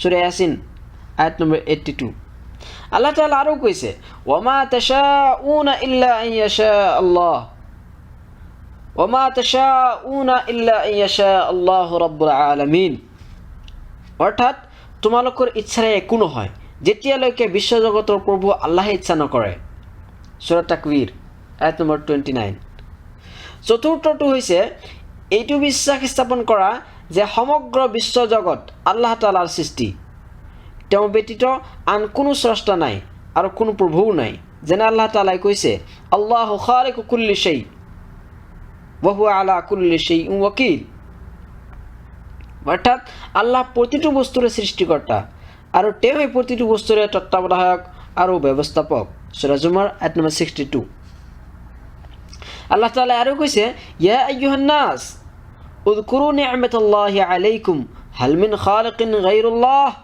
ইয়ারযুকুকুম মিনাস সামাই ওয়াল আরদ লা ইলাহা ইল্লা হুয়া ফাআন্না তুফাকুন। অৰ্থাৎ হে মানৱ জাতি, তোমালোকৰ প্ৰতি আল্লাহৰ যিসমূহ অনুগ্ৰহ আছে সেয়া স্মৰণ কৰা। আল্লাহৰ বাহিৰে আন কোনোবা সৃষ্টিকৰ্তা আছে নেকি যিজনে তোমালোকক আকাশ আৰু পৃথিৱীৰ পৰা জীৱিকা দান কৰে? তেওঁৰ বাহিৰে আন কোনো উপাস্য নাই। তেনেহ'লে কেনেকৈ তোমালোকে প্ৰতাৰিত হৈছে? সূৰা ফাতিৰ আয়াত নম্বৰ 3। উপৰোক্ত চাৰিটা বিষয়ৰ প্ৰতি বিশ্বাস স্থাপন কৰাকে আহলে সুন্নাত ওয়াল জামাতৰ মতে ভাগ্যৰ ওপৰত ইমান বুজায়। পক্ষান্তৰে বিদাতীসকল ইয়াৰ কিছু কিছু অস্বীকাৰ কৰে। উল্লেখযোগ্য যে আল্লাহৰ ওপৰত বিশ্বাস স্থাপন কৰাৰ মাজত এই বিশ্বাসৰ অন্তৰ্ভুক্ত যে কথা আৰু কাৰ্য উভয়ৰ নাম ইমান, যিটো পুণ্যৰ দ্বাৰা বৃদ্ধি হয় আৰু পাপ কাৰ্যৰ দ্বাৰা হ্ৰাস পায়। এই কথাও ইমানৰ অন্তৰ্ভুক্ত যে কুফুৰি আৰু শিৰিক এই দুটাৰ বাহিৰে কোনো কাবিৰা গুনাহ যেনে বেবিচাৰ, চুৰি, সুদ, মদ, পিতামাতাৰ অবাধ্যতা ইত্যাদিৰ বাবে কোনো মুছলমানক কাফিৰ বুলি ক'ব নোৱাৰি যেতিয়ালৈকে সি এইবোৰ হালাল বুলি নাভাবিব। আল্লাহ তাআলা আৰু কৈছে ইন্নাল্লাহা লা ইয়াগফিৰু আন ইউশৰাকা বিহি ওয়া ইয়াগফিৰু মা দুনা যালিকা লিমান ইয়াশা।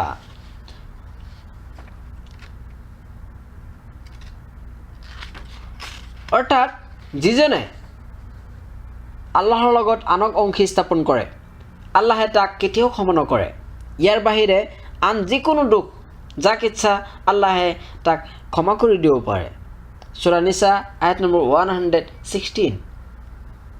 দ্বিতীয় প্ৰমাণ হ'ল ৰাসূলুল্লাহ সাল্লাল্লাহু আলাইহি সাল্লামৰ পৰা একাধিক মুতাৱাতিৰ অৰ্থাৎ অধিক বৰ্ণিত হাদিছত বৰ্ণিত হৈছে যে আল্লাহ তাআলা পৰকালত এনে লোককো জাহান্নামৰ জুইৰ পৰা মুক্তি দিব যাৰ অন্তৰত সৰিষৰ দানা পৰিমাণে ইমান থাকিব।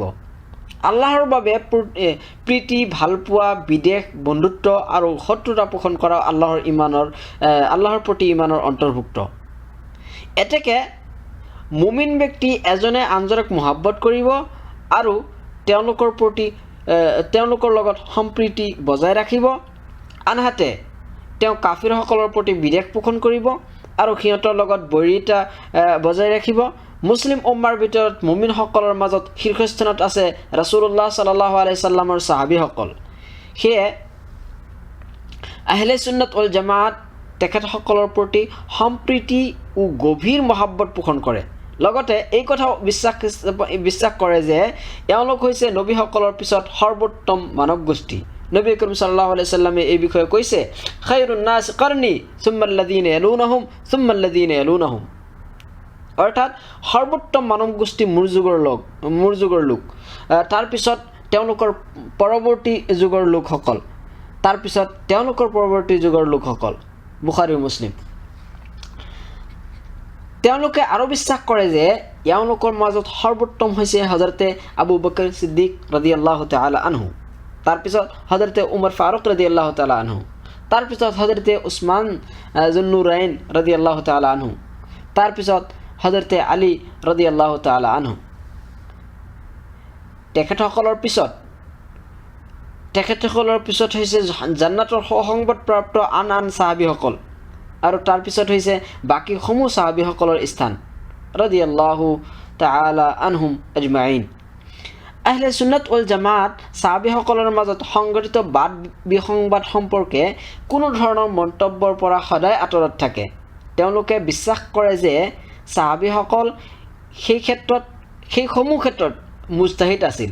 যিহঁতৰ ইজতিহাদ সঠিক আছিল সিহঁতে দ্বিগুণ পুণ্যৰ অধিকাৰী আৰু যিহঁতৰ ইজতিহাদ ভুল আছিল তেওঁলোকে এক গুণ পুণ্যৰ অধিকাৰী।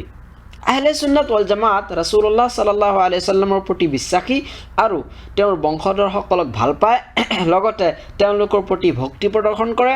তেওঁলোকে মুমিনসকলৰ মাতৃকুল ৰাসূলুল্লাহ সাল্লাল্লাহু আলাইহি সাল্লামৰ স্ত্ৰীসকলক ভক্তি কৰে আৰু তেওঁলোকৰ সকলোৰে বাবে আল্লাহৰ সন্তুষ্টি কামনা কৰে। এইদৰে আহলে সুন্নাত ওয়াল জামাতৰ লোকসকলে ৰাফিজি অৰ্থাৎ চিয়াসকলৰ নীতিৰ পৰা নিজকে মুক্ত ৰাখে। ৰাফিজিসকলে ৰাসূলুল্লাহ সাল্লাল্লাহু আলাইহি সাল্লামৰ সাহাবাসকলৰ প্ৰতি বিদ্বেষ পোষণ কৰে আৰু তেওঁলোকক গালি শপনি পাৰে। আনহাতে সিহঁত আহলে বায়াতৰ প্ৰতি ভক্তি প্ৰদৰ্শনত সীমা অতিক্ৰম কৰে। আৰু আল্লাহে তেওঁলোকক যি মৰ্যাদা প্ৰদান কৰিছে তাত সিহঁতে সীমালংঘন কৰে। ঠিক এনেদৰে আহলে সুন্নাত ওয়াল জামাতে সেই সকলো নাচিবি এটা বিশেষ দল তেওঁলোকৰ নীতিৰ পৰা নিজকে মুক্ত ৰাখে, যিহঁতে কোনো কথা আৰু কাৰ্যৰ দ্বাৰা আহলে বায়াতক যন্ত্ৰণা প্ৰদান কৰে। আমি এই সংক্ষিপ্ত আলোচনাত যি উল্লেখ কৰিছোঁ সকলো সেই বিশুদ্ধ আকিদা বা ধৰ্ম বিশ্বাসৰ অন্তৰ্ভুক্ত, যিটো প্ৰদান কৰি আল্লাহ তাআলা তেওঁৰ প্ৰিয় ৰাসূল মুহাম্মদ সাল্লাল্লাহু আলাইহি ওয়াসাল্লামক প্ৰেৰণ কৰিছিল। এইটোৱে মুক্তিপ্ৰাপ্ত দল আহলে সুন্নাত ওয়াল জামাতৰ ধৰ্ম বিশ্বাস। ইয়াৰ বিষয়ে ৰাসূলুল্লাহ সাল্লাল্লাহু আলাইহি ওয়াসাল্লামে ভৱিষ্যতবাণী দি কৈছে, লা তাজালু তাইফাতুম মিন উম্মতি আলাল হক মানসুরাতুন লা ইয়াদুরুহুম মান খাযালাহুম হাত্তা ইয়াতি আমরুল্লাহ সুবহানাহু ওয়া তাআলা। মোৰ উম্মতৰ এটা দল সদায় সত্যৰ ওপৰত সাহায্যপ্ৰাপ্ত হৈ প্ৰতিষ্ঠিত থাকিব, কিয়ামত নোহোৱালৈকে কোনো ষড়যন্ত্ৰই তেওঁলোকক কোনো ক্ষতি কৰিব নোৱাৰিব। তেখেত সাল্লাল্লাহু আলাইহি ওয়াসাল্লামে আৰু কৈছে, ইফতারাকাতিল ইয়াহুদ আলা 71 ফিরকা ওয়াফতারাকাতিন নাসারা আলা 72 ফিরকা وستفترق هذه الأمة على 73 فرقة كلها في النار إلا واحدة. فقال الصحابة رضي الله تعالى عنهم من هي يا رسول الله صلى الله عليه وسلم؟ قال من كان على مثل ما أنا عليه وأصحابي. অর্থাৎ ইহুদি সম্প্ৰদায় 71টা দলত মানে বিভক্ত হৈছে আৰু খ্ৰীষ্টানসকল 72টা দলত বিভক্ত হৈছে আৰু আমাৰ এই উম্মত 73টা দলত বিভক্ত হ'ব। তাৰ মাজত এটাই মুক্তিপ্ৰাপ্ত দল আৰু আন সকলোৱে জাহান্নামত প্ৰৱেশ কৰিব। সাহাবীসকলে প্ৰশ্ন কৰিলে, হে আল্লাহৰ ৰাসূল সাল্লাল্লাহু আলাইহি ওয়াসাল্লাম, সেইটো কোনটো দল? উত্তৰত তেওঁ ক'লে, যিটো দল মোৰ আৰু মোৰ সাহাবাসকলৰ নীতিৰ ওপৰত প্ৰতিষ্ঠিত থাকিব। মুছনাদ আহমদ, আবু দাউদ।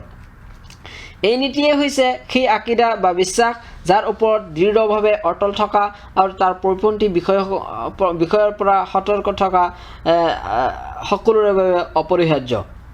আৰু যিহঁতে এই আকিদাৰ পৰা পথভ্ৰষ্ট আৰু ইয়াৰ বিপৰীত পথত পৰিচালিত, সিহঁত বিভিন্ন দলত বিভক্ত, যেনে মূৰ্তি পূজক, প্ৰতিমা পূজক, ফিৰিষ্টা, আউলিয়া, জিন, বৃক্ষ, শিল ইত্যাদিৰ ইবাদতকাৰীসকল।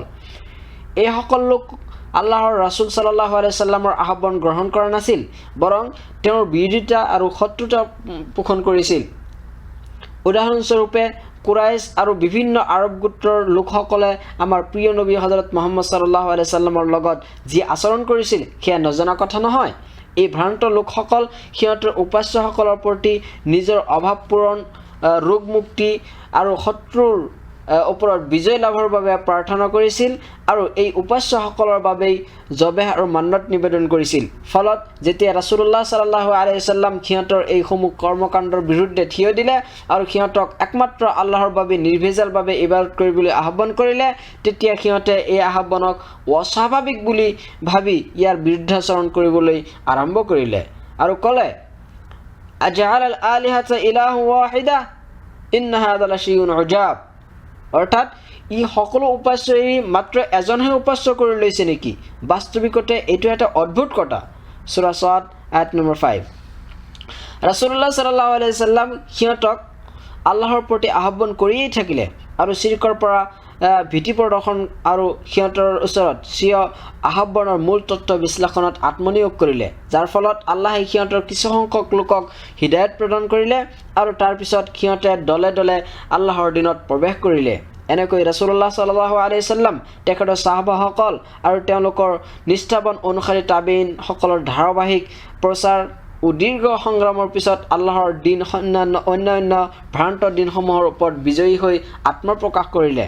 পিছলৈ সময়ৰ লগে লগে অৱস্থাৰ পৰিৱৰ্তন ঘটিলে আৰু অধিকাংশ লোক অজ্ঞতাৰ চিকাৰ হৈ সংখ্যাগৰিষ্ঠ জনগণ আম্বিয়া আউলিয়াসকলৰ প্ৰতি সীমাতিৰিক্ত ভক্তি, সিহঁতৰ নামত আহ্বান কৰা, সিহঁতৰ ওচৰত অনুগ্ৰহ প্ৰাৰ্থনা সহ অন্যান্য চিৰ্কৰ মাধ্যমত ইছলাম পূৰ্ব অজ্ঞতা যুগৰ নীতিত উভতি গ'ল। সিহঁতে লা ইলাহা ইল্লাল্লাহৰ প্ৰকৃত অৰ্থ ইমানখিনিও অনুধাৱন কৰিব নোৱাৰিলে যিমানখিনি আৰব দেশৰ কাফিৰসকলে উপলব্ধি কৰিছিল। ফাল্লাহুল মুস্তাআন।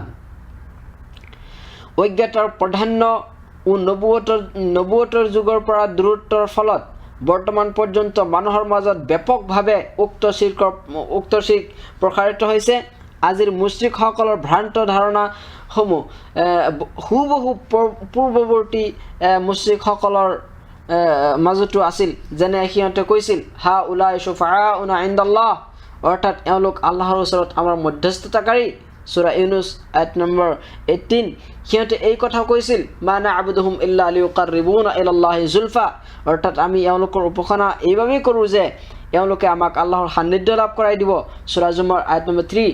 আল্লাহ তাআলা এই ভ্ৰান্ত ধাৰণাৰ প্ৰতিৰোধ কৰি স্পষ্ট কৈ দিলে যে আল্লাহৰ বাহিৰে কাৰো ইবাদত কৰা সি যিয়েই নহওক কিয় আল্লাহৰ লগত শিৰ্ক আৰু কুফৰ কৰাৰ দৰে। যেনে আল্লাহ তাআলাই কৈছে ওয়ায়াবুদুনা মিন দুনিল্লাহি মা লা ইয়াদুৰৰুহুম ওয়া লা ইয়ানফাউহুম ওয়া ইয়াকুলুনা হাউলাই শুফাআউনা ইনদাল্লাহ, অৰ্থাৎ সিহঁত আল্লাহৰ বাহিৰে এনে বস্তুৰ উপাসনা কৰে যিটো সিহঁতৰ ক্ষতিও কৰিব নোৱাৰে আৰু উপকাৰো কৰিব নোৱাৰে। তথাপিও সিহঁতে কয় যে এইবোৰ আল্লাহৰ ওচৰত আমাৰ মধ্যস্থতাকাৰী। সূৰা ইউনুস আয়াত নম্বৰ 18। আল্লাহ তাআলা সিহঁতৰ বক্তব্য নাকচ কৰি কয় কুল আতুনাব্বিউনাল্লাহ বিমা লা ইয়ালামু ফিস সামাওয়াতি ওয়ালা ফিল আরদ সুবহানাহু আম্মা ইউশরিকুন, অৰ্থাৎ হে মুহাম্মদ সাল্লাল্লাহু আলাইহি সাল্লাম সিহঁতক কোৱা তোমালোকে আল্লাহক আকাশমণ্ডল আৰু পৃথিৱীৰ এনে কোনো সুসংবাদ দিবা নেকি যি বিষয়ে তেওঁ নাজানে? তেওঁ অতি মহান পবিত্ৰ। সিহঁতে যিবোৰৰ লগত তেওঁক অংশী কৰিছে তাতোকৈ তেওঁ বহু ঊৰ্ধত। সূৰা ইউনুস আয়াত নম্বৰ 18। এই আয়াতত আল্লাহ তাআলাই স্পষ্ট কৈ দিছে যে তেওঁৰ বাহিৰে কোনো ওলি পয়গম্বৰ বা আন কাৰো ইবাদত কৰা মহাশিৰ্ক, যদিও মুশ্ৰিকসকলে ইয়াৰ বেলেগ নাম নিদিয়ক কিয়। আল্লাহ তাআলা আৰু কৈছে ওয়াল্লাযীনা ইত্তাখাযু মিন দুনিহি আউলিয়া মা না'বুদুহুম ইল্লা লিয়ুকাৰৰিবুনা ইলাল্লাহি যুলফা, অৰ্থাৎ যিবিলাকে তেওঁৰ বাহিৰে আনক পৃষ্ঠপোষক হিচাপে মানি লৈছে সিহঁতে কয় আমি এওঁলোকৰ উপাসনা এইবাবেই কৰোঁ যে এওঁলোকে আমাক আল্লাহৰ সান্নিধ্য লাভ কৰাই দিব। সূৰা জুমাৰ আয়াত নম্বৰ 3। আল্লাহ তাআলা আৰু কৈছে ইন্নাল্লাহা ইয়াহকুম বাইনাহুম ফীমা হুম ফীহি ইখতালিফুন ইন্নাল্লাহা লা ইয়াহদি মান হুৱা কাযিবুন কাফাৰ, অৰ্থাৎ যি বিষয়লৈ সিহঁতৰ মাজত মতভেদ হৈছে নিশ্চয় আল্লাহে সেয়া চূড়ান্তভাৱে মীমাংসা কৰি দিব। আল্লাহে মিছলীয়া আৰু সত্য অবিশ্বাসকাৰীসকলক কদাপিও সৎ পথত পৰিচালিত নকৰে। সূৰা জুমাৰ আয়াত নম্বৰ 3। উপৰোক্ত বাণীৰ মাধ্যমত আল্লাহ তাআলা এই কথাটো স্পষ্ট কৰিছে যে দুৱা, ভয়ভীতি, আশা ভৰসা ইত্যাদি মাধ্যমত আল্লাহ ব্যতীত আন কাৰো ইবাদত কৰা মানে আল্লাহ তাআলাৰ লগত শিৰ্ক কৰা, আৰু সিহঁতৰ উপাস্যসকলে সিহঁতক আল্লাহৰ সান্নিধ্য লাভ কৰাই দিব এই কথাটো সিহঁতৰ এটা জঘন্যতম মিথ্যাৰ বাহিৰে আন একো নহয়। এতিয়া হওক আমি সংক্ষিপ্তভাৱে আলোচনা কৰিম বিশুদ্ধ আকিদাৰ পৰিপন্থী বিষয়। প্ৰথমতে আমি আলোচনা কৰিম নাস্তিকতাবাদ। বিশুদ্ধ আকিদাৰ পৰিপন্থী আৰু আল্লাহৰ ৰাছুলসকলে পৰিচালিত ধৰ্মবিশ্বাসৰ বিৰোধী এটা মতবাদ হ'ল বৰ্তমান কালৰ নাস্তিকতা আৰু কুফুৰী ধ্বজাবাহী মাৰ্কছ লেনিন প্ৰমুখ পন্থীসকলৰ ভ্ৰান্ত মতবাদ। সিহঁতে ইয়াক সমাজতন্ত্ৰ, কমিউনিজিম বা আন যিকোনো নামেৰে প্ৰচাৰ নকৰক কিয় এইবোৰ নাস্তিকসকলৰ মূল মন্ত্ৰ হৈছে মাবুদ অৰ্থাৎ উপাস্য বোলোতে একোৱেই নাই, আৰু এই পাৰ্থিৱ জীৱন এটা বস্তুগত বিষয় মাত্ৰ। পৰকাল, জান্নাত, জাহান্নাম আৰু সকলো ধৰ্মৰ প্ৰতি অস্বীকৃতি সিহঁতৰ মৌলিক নীতিমালাৰ অন্তৰ্ভুক্ত। সিহঁতৰ কিতাপ পত্ৰ পৰ্যালোচনা কৰিলে এই কথা নিশ্চিতভাৱে উপলব্ধি কৰিব পাৰি যে নিঃসন্দেহে এইটো এটা ঐশী ধৰ্মৰ সম্পূৰ্ণ পৰিপন্থী মতবাদ, যিটো দুনিয়া আৰু আখিৰাতত ইয়াৰ অনুসাৰীসকলক এক চৰম অশুভ পৰিণতিৰ দিশত পৰিচালিত কৰিছে। এইদৰে সত্যৰ পৰিপন্থী আৰু এটা মতবাদ হৈছে চুফিবাদ। কোনো বাতিনি ও চুফিবাদীসকলৰ এই বিশ্বাস যে তথাকথিত ৱালি এই সৃষ্টি জগতৰ ব্যৱস্থাপনাত আৰু নিয়ন্ত্ৰণত আল্লাহৰ অংশী হৈ আছে। সিহঁতে এওঁলোকক কুতুব, আওতাদ, গাউছ ইত্যাদি নামে অভিহিত কৰে। সিহঁত নিজেই এইবোৰ নাম উদ্ভাৱন কৰিছে। আল্লাহৰ প্ৰভুত্বত এইটো এটা জঘন্যতম শিৰ্ক, আৰু এয়া ইছলাম পূৰ্ব অজ্ঞতাৰ যুগৰ শিৰ্কতকৈ জঘন্য, কিয়নো আৰৱ দেশৰ কাফিৰসকলে আল্লাহৰ প্ৰভুত্বত চিৰিক কৰা নাছিল, সিহঁতে ইবাদতত চিৰিক কৰিছিল আৰু এয়াও কৰিছিল মাত্ৰ সুখী অৱস্থাত। দুৰ্যোগ অৱস্থাত সিহঁতে ইবাদত আল্লাহৰ বাবে নিৰ্ভেজাল কৰি লৈছিল। যেনে আল্লাহ তাআলাই এই বিষয়টো স্পষ্ট কৰি কৈছে, ফাইদা ৰাকিবু ফিল ফুলকি দাআউল্লাহ মুখলিছিনা লাহুদ্দিন ফালাম্মা নাজ্জাহুম ইলাল বাৰৰি ইযা হুম ইউশৰিকুন। অৰ্থাৎ এই মানুহবিলাকে যেতিয়া নাৱত আৰোহণ কৰে তেতিয়া সিহঁতে আল্লাহৰ ওচৰত ধৰ্মনিষ্ঠ হৈ বিশুদ্ধ চিত্তে একনিষ্ঠভাৱে প্ৰাৰ্থনা কৰে, কিন্তু তেওঁ সিহঁতক উদ্ধাৰ কৰি কামলৈ অনাৰ পিছতেই সিহঁতে তেওঁৰ লগত আনক অংশী কৰিবলৈ ধৰে। সূৰা আনকাবুত আয়াত নম্বৰ 65। প্ৰভুত্বৰ বিষয়ে কৰা প্ৰশ্নত সিহঁতে স্বীকাৰ কৰিছিল যে এয়া একমাত্ৰ আল্লাহৰে অধিকাৰ। এই বিষয়ে আল্লাহ তাআলা কৈছে, ৱালা ইন সাআলতাহুম মান খালাকাহুম লায়াকুলান্নাল্লাহ। অৰ্থাৎ আৰু তুমি যদি সিহঁতক সোধা যে কোনে সিহঁতক সৃষ্টি কৰিছে, উত্তৰত সিহঁতে নিশ্চয় ক'ব আল্লাহ তাআলা। সূৰা জুখৰুফ আয়াত নম্বৰ 87। আল্লাহ তাআলা আৰু কৈছে, কুল মান ইয়াৰযুকুকুম মিনাস সামাই ওয়াল আৰদ আম্মান ইয়ামলিকুস সামআ ওয়াল আবসারা ওয়া মান ইউখরিজুল হাইয়্যা মিনাল মাইয়িত ওয়া ইউখরিজুল মাইয়িতা মিনাল হাইয়্য ওয়া মান ইউদাব্বিরুল আমর ফাসায়াকুলুনা আল্লাহ ফাকুল আফালা তাত্তাকুন। অৰ্থাৎ সিহঁতক সোধা কোনে তোমালোকক আকাশ আৰু পৃথিৱীৰ পৰা জীৱিকা প্ৰদান কৰে, শ্ৰৱণ শক্তি আৰু দৃষ্টিশক্তি কাৰ কৰ্তৃত্বাধীন, কোনে নিৰ্জীৱৰ পৰা সজীৱ উলিয়ায় আৰু সজীৱৰ পৰা নিৰ্জীৱ উলিয়ায়, আৰু কোনে যাৱতীয় বিষয় নিয়ন্ত্ৰণ কৰে।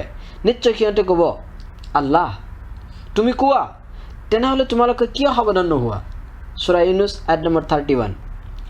এই বিষয়ে পবিত্ৰ কোৰাণত অসংখ্য হাদিছ আছে, এই বিষয়ে পবিত্ৰ কোৰাণত অসংখ্য আয়াত আছে। বৰ্তমান যুগৰ মুশ্ৰিকসকল পূৰ্বৱৰ্তী যুগৰ মুশ্ৰিকসকলতকৈ দুটি বিষয়ত অগ্ৰগামী হৈ আছে, এই কথাটো নিশ্চিত।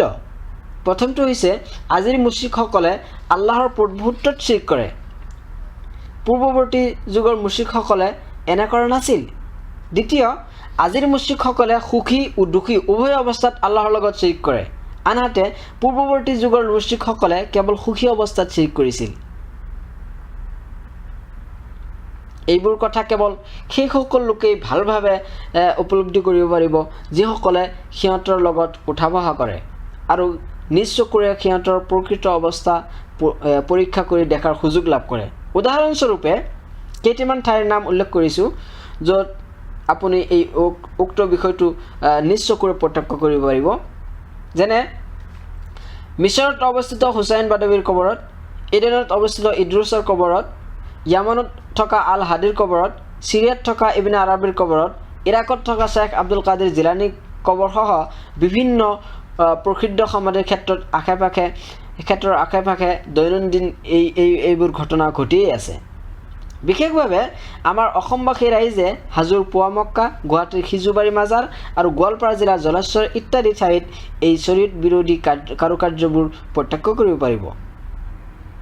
এই ঠাইসমূহত সাধাৰণ লোকসকলে মৃত ব্যক্তিৰ প্ৰতি সীমাতিৰিক্ত ভক্তি প্ৰদৰ্শন কৰে আৰু সেইসমূহ ঠাইত আল্লাহৰ বহু অধিকাৰ বিনষ্ট কৰে, অথচ অতি কম সংখ্যক লোকেই ইয়াৰ বিৰুদ্ধে থিয় দি প্ৰকৃত তৌহিদৰ বাণী সিহঁতৰ ওচৰত উপস্থাপিত কৰাৰ সাহস কৰিছে আৰু সিহঁতক জ্ঞাত কৰাব বিচাৰিছে যে তৌহিদৰ বাণীসহ আল্লাহ তাআলা তেওঁৰ প্ৰিয় নবী হজৰত মুহাম্মদ সাল্লাল্লাহু আলাইহি ওয়াসাল্লাম আৰু তেওঁৰ পূৰ্বৱৰ্তী ৰাছুলসকলক প্ৰেৰণ কৰিছিল। ইন্না লিল্লাহি ওয়া ইন্না ইলাইহি ৰাজিউন। নিশ্চয় আমি আল্লাহৰে আৰু তেওঁৰ পিনেই আমি প্ৰত্যাগমন কৰিম। আল্লাহৰ ওচৰত প্ৰাৰ্থনা কৰোঁ যে তেওঁ যাতে সেই সকল লোকক সঠিক পথত উভতাই আনে আৰু সিহঁতৰ মাজত সৎ পথত আহ্বানকাৰীসকলৰ সংখ্যা বৃদ্ধি কৰে আৰু মুছলমান শাসকবৃন্দ ও উলামায়ে কেৰামক শিৰকৰ বিৰুদ্ধে সংগ্ৰাম আৰু ইয়াৰ যাৱতীয় উপকৰণ নিৰ্মূল কৰাৰ তৌফিক প্ৰদান কৰে। নিশ্চয় তেওঁ সৰ্বশ্ৰোতা অতি সন্নিকট। আল্লাহৰ গুণাৱলীৰ অস্বীকাৰ কৰা দলসমূহ। আল্লাহ তাআলাৰ নাম আৰু গুণাৱলীৰ ক্ষেত্ৰত সঠিক ধৰ্ম বিশ্বাসৰ পৰিপন্থী আৰু কিছুমান আকিদা হৈছে যেনে জাহমিয়া, মুতাজিলা আৰু সিহঁতৰ অনুসাৰী বিদাতপন্থী সকলৰ মতবাদসমূহ। ইহঁত মহামহিম আল্লাহ তাআলাৰ প্ৰকৃত গুণাৱলীসমূহ অস্বীকাৰ কৰে আৰু তেওঁক সুসম্পূৰ্ণ আৰু নিখুঁত গুণাৱলীৰ পৰা বিমুক্ত বুলি বিশ্বাস কৰে। আনহাতে সিহঁতে আল্লাহক অস্তিত্বহীনতা, জড়তা ও অসম্ভাব্য গুণেৰে বিশেষিত কৰাৰ প্ৰয়াস কৰে। প্ৰকৃততে আল্লাহ তাআলা সিহঁতৰ এইবোৰ অপবাদৰ পৰা বহু ঊৰ্ধৰ। আৰু যিহঁতে আল্লাহ তাআলাৰ কিছুমান গুণ প্ৰতিষ্ঠা কৰে, কিছুমানে অস্বীকাৰ কৰে, সিহঁতেও উপৰোক্ত ভ্ৰান্ত মতবাদীসকলৰ অন্তৰ্ভুক্ত। উদাহৰণস্বৰূপে আচাৰীপন্থী সকলৰ নাম উল্লেখযোগ্য, কিয়নো সিহঁতৰ কিছু সংখ্যক গুণৰ স্বীকৃতিৰ মাজতেই সিহঁতৰ বাবে সেইসমূহ গুণাৱলীৰো অনুৰূপ অৰ্থ গ্ৰহণ কৰা অপৰিহাৰ্য হৈ পৰে, যিবোৰ সিহঁতে অস্বীকাৰ কৰে। এইবোৰ ক্ষেত্ৰত সিহঁতে প্ৰমাণাদিসমূহৰ অপব্যাখ্যা কৰাৰ প্ৰচেষ্টা চলায়। এনেকৈ সিহঁতে সকলো প্ৰকাৰ দলিলসমূহৰ বিৰোধিতা কৰি পৰস্পৰ বিৰোধী বিশ্বাসৰ ঘূৰ্ণিপাকত নিপতিত হৈ আছে। আনহাতে আহলে সুন্নাত ওয়াল জামাত আল্লাহৰ সেইসমূহ পবিত্ৰ নাম আৰু নিখুঁত গুণাৱলীসমূহ প্ৰতিষ্ঠা কৰে, যিবোৰ স্বয়ং আল্লাহ তাআলা অথবা তেওঁৰ ৰাছুল মুহাম্মদ সাল্লাল্লাহু আলাইহি সাল্লামে প্ৰতিষ্ঠা কৰিছে। তেওঁলোকে আল্লাহ তাআলাক তেওঁৰ সৃষ্টিৰ সাদৃশ্যৰ পৰা এনেকৈ পবিত্ৰ ৰাখে যাতে কোনো বিমুক্তিৰ কোনো শুং নাথাকে।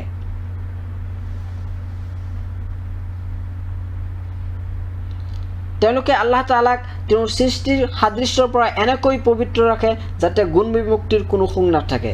এইভাৱে তেওঁলোকে এই সম্পৰ্কে গোটেই প্ৰমাণাদিৰ ওপৰত আমল কৰাত সক্ষম হয় আৰু ইয়াৰ কোনো ধৰণৰ বিকৃতি বা তাতিল নকৰি পৰস্পৰ বিৰোধী বিশ্বাসৰ পৰা নিৰাপদ থাকে। এই বিশ্বাসেই দুনিয়া আৰু আখিৰাতত মুক্তি আৰু সৌভাগ্য লাভৰ একমাত্ৰ উপায়। আৰু এয়াই হৈছে সেই সিৰাতে মুস্তাকিম যাৰ পথিক আছিল পূৰ্বৱৰ্তী মুছলিম উম্মত আৰু তেওঁলোকৰ ইমামবৰ্গ। এই কথা চিৰসত্য যে পৰৱৰ্তী লোকসকল কেৱল সেই পথতেই পৰিশুদ্ধি হ'ব পাৰে যি পথত তেওঁলোকৰ পূৰ্বৱৰ্তী লোকসকলে পৰিশুদ্ধ হৈ গৈছে, আৰু সেই পথটো হৈছে একমাত্ৰ কোৰআন হাদিছৰ অনুসৰণৰ মাজতেই নিহিত। ওয়াসাল্লাল্লাহু আলা নবিয়িনা মুহাম্মদ ওয়া আলা আলিহি ওয়া সাহবিহি ওয়া মান ইত্তাবা'আল হুদা।